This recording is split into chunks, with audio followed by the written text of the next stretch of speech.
wabarakatuh. Kami dari kelompok Farmasi Fisika Kelas EVA 4 akan menjelaskan tentang materi peran farmasi fisika dalam pembuatan sediaan obat yang aman dan berkhasiat.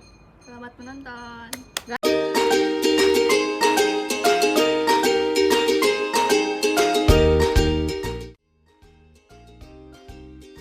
Farmasi fisika adalah bidang ilmu yang mempelajari aplikasi dari sifat-sifat fisika kimia suatu zat aktif untuk pembuatan sediaan farmasi agar menghasilkan bentuk sediaan obat yang baik dan memenuhi persyaratan.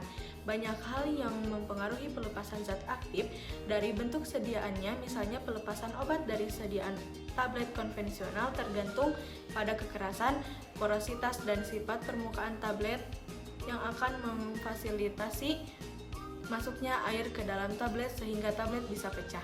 Selanjutnya, proses melarutnya zat aktif yang sudah dilepaskan dari tablet tersebut dipengaruhi oleh sifat-sifat fisika zat aktif dalam pH.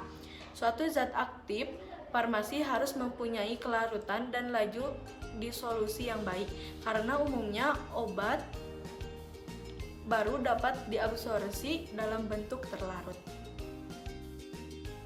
farmasi erat hubungannya dengan ilmu fisika, yaitu senyawa obat memiliki sifat fisika yang berbeda antara yang satu dengan yang lainnya. Dan sifat-sifat fisika ini akan sangat mempengaruhi cara pembuatan dan cara formulasi sediaan obat, yang pada akhirnya akan mempengaruhi efek pengobatan dari obat serta kestabilan dari sebuah kesediaan obat. Sifat-sifat fisika dari suatu senyawa obat mencakup massa jenis, momen dipol, konstanta dielektrikum, indeks bias, rotasi optik, kelarutan, titik lebur, titik didih, pH, dan lain-lain. Sifat inilah yang merupakan dasar dalam formulasi sediaan farmasi. Sifat-sifat fisika ini akan menentukan kemurnian dari suatu zat yang akan dijadikan obat. Jadi, dengan mengukur sifat-sifat fisika di atas, maka murni atau palsunya suatu zat dapat diketahui. Selain itu, berdasarkan sifat-sifat fisika berdasarkan sifat-sifat fisika di atas, maka mengiring seorang farmasi dalam memformulasi suatu zat baik yang dapat maupun tidak dapat dibuat menjadi sebuah sediaan yang akhirnya akan menghasilkan suatu sediaan farmasi yang bermutu dan berefek. Farmasi fisika mempelajari sifat-sifat zat aktif dan eksipien atau bahan pembantu agar dapat dikombinasikan sehingga menjadi suatu sediaan farmasi yang aman, berkhasiat, dan berkualitas. Misalnya dalam hal melarutkan zat aktif.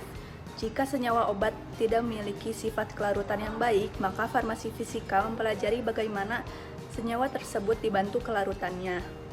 Misalnya, penambahan zat penambah kelarutan disebut kosolven seperti surfaktan berupa twin dan span, alkohol, gliserin, dan lain-lain. Pemilihan zat dalam bentuk turunannya berupa garam, misalnya zat dalam bentuk base-nya seperti piridoksin yang sifatnya tidak larut dalam air.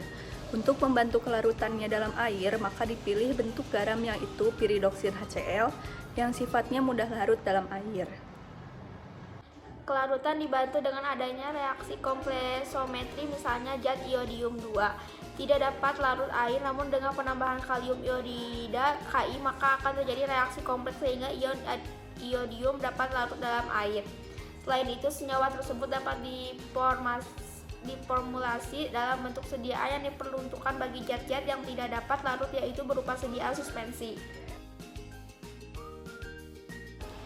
Farmasi fisika mempelajari cara pengujian sifat molekul zat obat agar memastikan tingkat kemurnian senyawa tersebut, sehingga senyawa yang akan diformulasi benar-benar dipastikan asli dan murni, serta memenuhi standar dan syarat.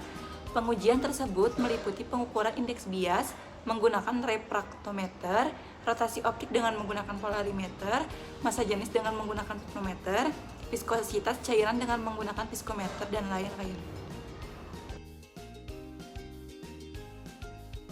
Farmasi fisika mempelajari kestabilan fisik meliputi kinetika kimia sediaan farmasi yang akan beredar di pasaran. Hal ini memastikan agar sediaan tersebut dapat bertahan lama dalam jangka waktu tertentu tanpa mengubah keefektifan